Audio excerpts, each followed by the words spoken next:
Hello viewers and welcome to the session on feedback in ELT classroom. What is feedback? Feedback basically is an individual's response to others' performance.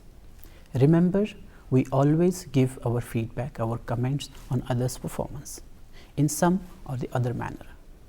Let us take an example. Imagine that you have a friend and she is a dancer, and also imagine that she is going to participate in a dancing competition.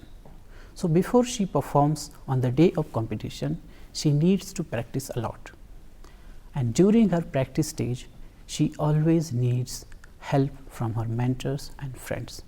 She would want her friends and mentors to provide a genuine feedback and comments every time she performs during her rehearsal. If you were to help her during her practice stage, you would probably give your feedback based on her body language, her facial expression, her connection with the audience. You would probably say, not good enough, you need to connect to the audience, watch out your body language, watch out your movement, be flexible, and so on. Let us take one more example from a different field. Imagine that you have another friend and he is a runner, and he is going to participate in an international level tournament like Olympics. So, he is trying really hard to improve his performance and to make his game better, but it would be not possible for him if his coach and his friends do not support him by giving him a valuable feedback during his training stage. While his coach is giving him feedback and suggestions during the training stage, he might say, not good enough, need to improve on your strength, improve your focus, and so on. Remember, a good feedback always comes from an expert, and the prime aim of feedback is always to bring out an improvement in the performance. Let us analyze our examples. Look at the first example. While you are giving your feedback to your dancer friend on her dance performance during her practice stage, your only concern is to improve her performance. Similarly, in the second example, when the coach is giving his comment on your friend's running and friend's game during the practice stage, he is really trying hard to bring out the best performance out of your friend. Giving feedback is an expert's job. Before you give feedback to anybody, you need to assess his or her performance. You need to be aware what is a good performance and what is a bad performance looks or sounds like. For example, as an English teacher, if you give your learners, let us say, a writing task, and your learners finish the task and they bring the writing scripts to you. If you were to assess the writing performance, their essays, and give them a valuable feedback that could help them improve their writing, you should know what a good writing and what a bad writing looks like. In the language classroom, feedback is usually given after the following three stages. The first stage is teaching and input. At this stage, teacher delivers the input, teacher teaches the learners through the various activities and tasks. He explains the content to the learners and he tries to make the learning to happen in the classroom. After the presentation stage, the teacher gives the learners some activities. Here comes the second stage, the practice tasks. At this stage, learners are given opportunities to use and apply their knowledge that they have learnt during the teaching stage, and they are given opportunities to exhibit their knowledge which they have gained during the input and teaching stage. After that, there comes the stage when learners are given performance tasks. So, these tasks actually are the tasks which require learners to provide in the form of either speaking performance or writing performance. It is only after learners give their performance, teachers comes in, he assesses the quality of learners' performance and he gives his feedback. He gives his feedback in order to maximize the learning and in order to improve the quality of the learner's performance.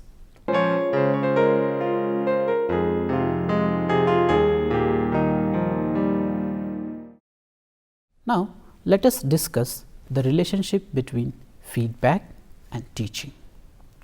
Remember, feedback is an essential stage in every classroom, whether it comes from the teacher or peers. A good feedback always helps and facilitates learning. It is a way, an opportunity for the teacher to make the most of the learner's efforts. It is a chance to the teacher, for the teacher to communicate the results of his assessment of learners' abilities, knowledge and skills. He can make the learners reflect and think critically on their own learning process. Feedback helps learners in planning further course of action, and teacher can suggest learners a few strategies and few tricks to maximize their performance.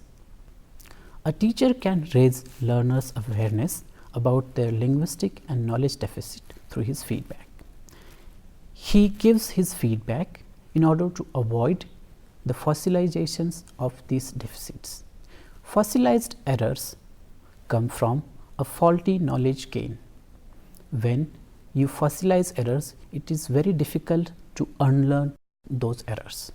Let us take an example. You might have observed that it is very difficult for an adult learner to learn a second language, but it is very easy for a child to learn a first language. This is because an adult, because of his age, he learns many rules of language wrongly, and most of the errors he makes are fossilized errors. Let us discuss how assessment, feedback and learning are related to each other. Like feedback, assessment is another important classroom process which complements teaching and learning in the classroom. Let us look at how feedback is related to assessment.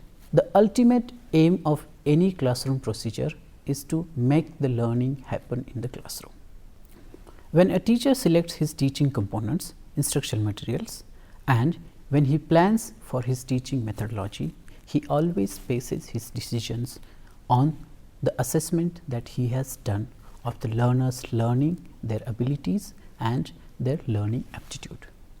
The assessment of learning gains by the teacher in the previous lesson can help him plan his next lesson in a best possible way. He can plan his lesson to improve or to help the learners overcome the difficulties that he must have found out during the phase of assessment. During the process of assessment, the teacher learns about the difficulties that learners have, and during the stage of feedback, he tries to help the learners overcome those difficulties. Feedback is a form of teaching that is always followed by an assessment. By assessment, we do not mean the hardcore formal exams and tests. The assessment happens all the time in the classroom. The teacher has to check for the improvements in the learner's knowledge, skills after the teaching is over. The assessment and feedback are continuous or simultaneous processes in the process of teaching and learning. For example, when a teacher asks a question in the classroom to the learners, and suppose one learner gives answer immediately, the teacher's response might be very good. If we analyze this situation, when teacher says very good, that response, that very good, does not come out of the blue. Before he says very good, he has to first assess the answer, check whether that answer is right or wrong, then evaluate that response and then give his feedback. In this example, the phrase very good can be called as teacher's feedback.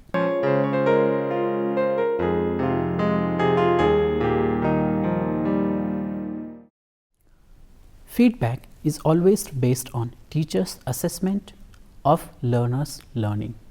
When the teacher assesses the learning gains, his assessment is always based on either an explicit or implicit set of criteria that are in line with the learner's goals or objectives.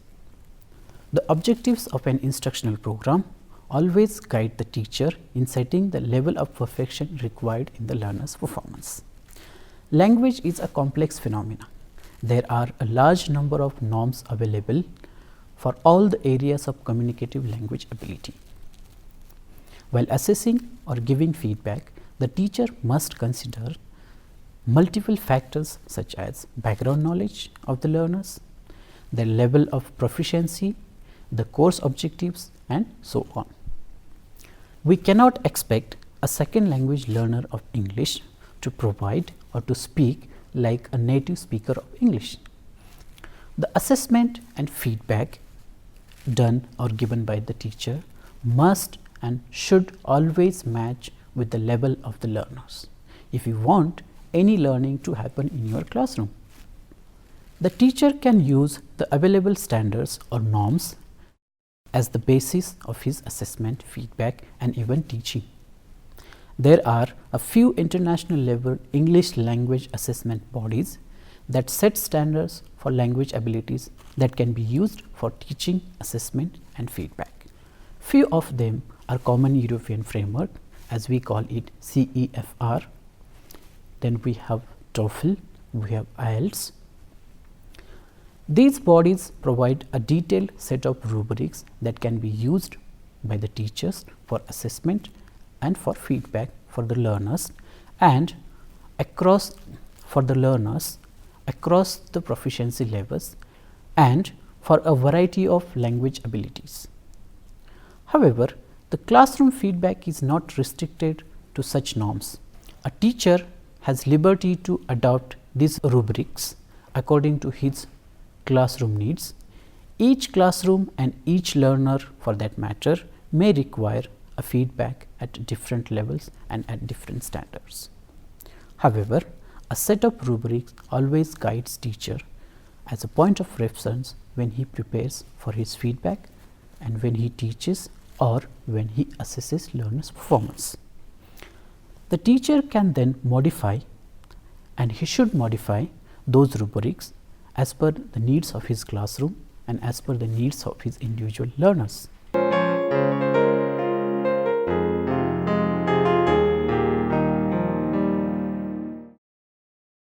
In this module, we will study the two important types of feedback that are based on the two different perspectives on feedback in the ELT classroom. The first one is corrective feedback. The corrective feedback is the information given to the learners regarding a linguistic error that they have made in their performance, in their written performance or in their spoken performance.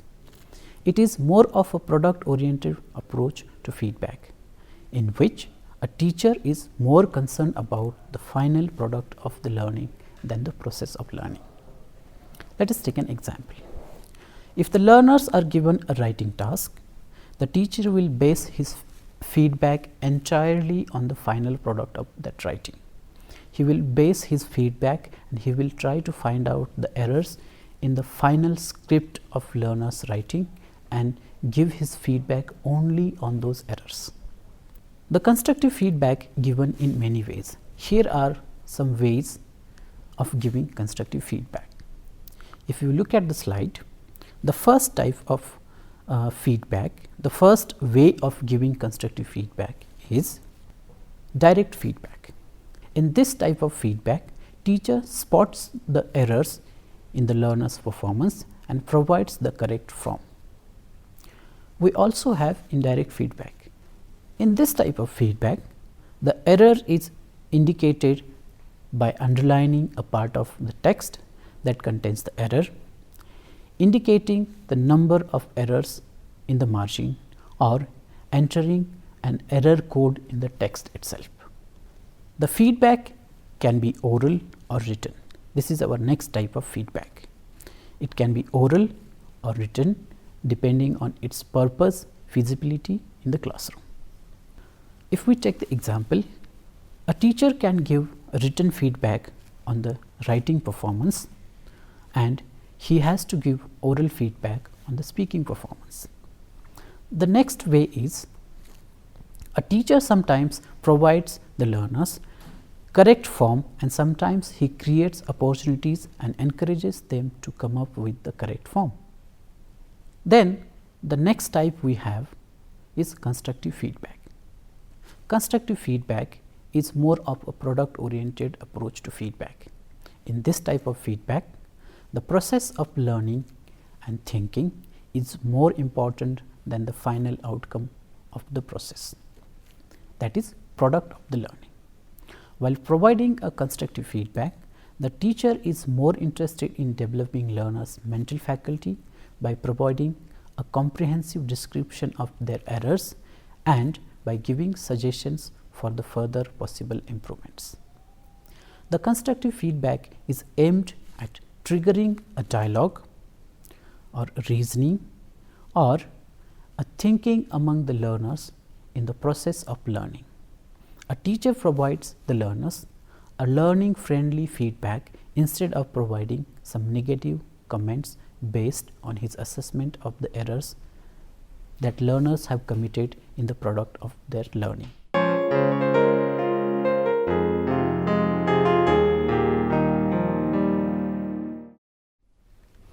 Teachers play a key role in determining the learning culture in the classroom through the language they use and through the decisions they make in their classroom. Giving a conducive and positive feedback is one of the main responsibilities of the teacher in any classroom.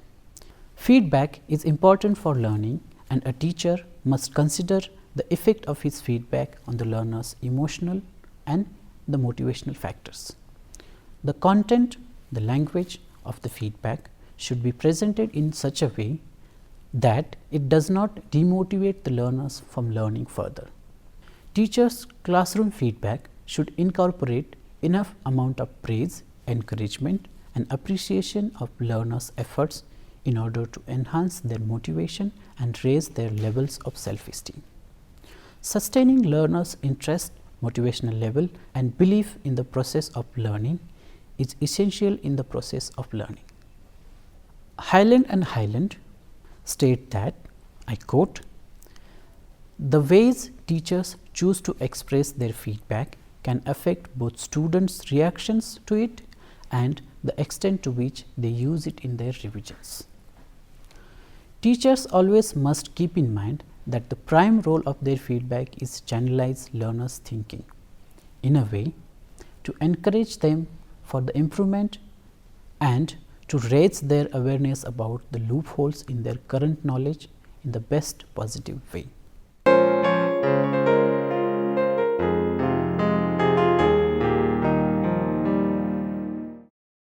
As teachers, we often observe that feedback is given to the learners only after the assessment of their performance. In other words, feedback is not really seen as the pedagogical tool. For the teachers, it comes only after they have finished their teaching. There are a few innovative approaches to classroom feedback that believe that feedback is a pedagogical tool. It is incorporated in the classroom teaching and used as teaching methodology. Here are a few examples of such approaches. The first of them is whole class feedback. In this type of feedback, teacher brings to the class the examples of learners' performance in the form of video recordings and learning scripts. Then he invites the whole class to comment and give their feedback on these learning performances. Then he invites the whole class to give their comments, feedback on these scripts or recordings. In case of recordings, video recordings, which are the results of speaking tasks, the whole class can give their comments and feedback on the classroom, and that is the end of it. But when it comes to writing performance, writing scripts, a teacher can show the scripts on the slides or on the projector, and the whole class and the teacher, they can revise the draft together. This is like the all minds in the classroom work together to make that draft, that writing draft better through the feedback and revision. The next type we have is peer feedback. This is an example of a socio-cultural approach to classroom feedback, which is useful from pedagogical point of view. In this kind of feedback, learners are asked to give feedback on each other's performance. They are made to observe their peers' performances and give their feedback. Since the learners are not well equipped to give feedback, they are provided with a set of criteria. We can call them, or we call them, rubrics. Based on the rubrics and some guidelines from the teacher, it is possible to involve the learners in the process of assessment and feedback. When learners assess others' performance, they also reflect on their own knowledge and quality of their own performance. It is very useful technique of raising learners' awareness of the loopholes in their knowledge and in their skills. The final type of such feedback is dynamic feedback. It is a form of a teacher feedback where a teacher actually makes feedback as part of his teaching. It is different from the conventional notion of feedback. The teacher gives feedback while learners work on the assessment tasks or solve any problems that is slightly higher than their cognitive and linguistic level. This feedback is intended to help the learners to solve a problem. This problem, as I said, slightly higher cognitively and linguistically. The technique of dynamic feedback is entirely based on the concept of the zone of proximal development. This concept was proposed by a Russian psychologist and a great language philosopher, Lev Vygotsky. He believed that learners' response is modifiable with teachers' mediation and scaffolding, and this modified performance gives the teachers the information about learners' individual problem solving skills and their skills in teachers' assistance. This kind of approach to feedback helps the teacher assess learners' already developed abilities, their still developing abilities, and their future potential abilities. While modifying the learner's capabilities during the dynamic feedback, the teacher also promotes these capabilities among the learners. Now, I would like to conclude a session with a note that feedback is in a language classroom is not just a tool for communicative learner success on the assessment or pedagogical task, but it can be used as an effective tool in the language classroom. It can be used as effective pedagogical tool that can become a part of teaching. I hope now you have better understanding about feedback and you can use and incorporate feedback in your ELT classrooms. Thank you.